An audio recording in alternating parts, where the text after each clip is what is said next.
My name is Quanchez. I'm at the South LA Roots Mixer. I get involved in my community because education is really important issue to me.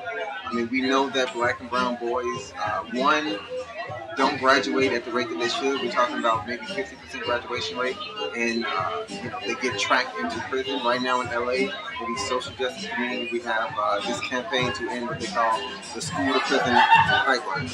And it's important to me that we actually get what we want, what we deserve out of this campaign. Because I've seen in Chicago what happens if you don't ask for enough. I mean, one of the issues that we're facing in LA is what they call out of school suspension. We know that our boys get out of school suspension at a disproportionate rate, but I don't want to see this campaign basically become seeking an alternative to that, and it's just in-school suspension, because in-school suspension is not a solution.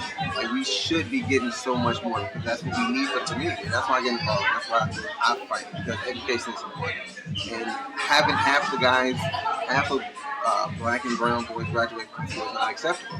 I mean, we're talking about a lot of green jobs on the horizon, a lot of tech jobs on the horizon, and with globalization, the world is getting smaller. So our boys aren't just facing competition from Beverly Hills or Chicago or New York. They're facing competition from Tokyo and London and Taiwan. So it's like they have to be better. And half of them don't graduate from high school. That's not acceptable. I mean, you have a bachelor's degree at this point is just like a high school diploma. And if we have half of guys who don't even have that, how can they possibly compete? So for me, that's my big issue.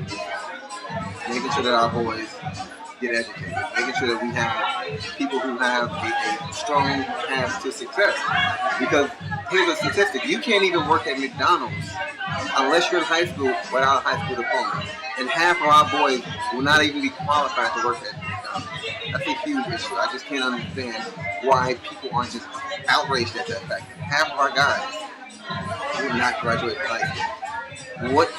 What would their family structure look like in 20 years? Like, that's why I get involved. That's such an important issue, and it's something we need to focus on.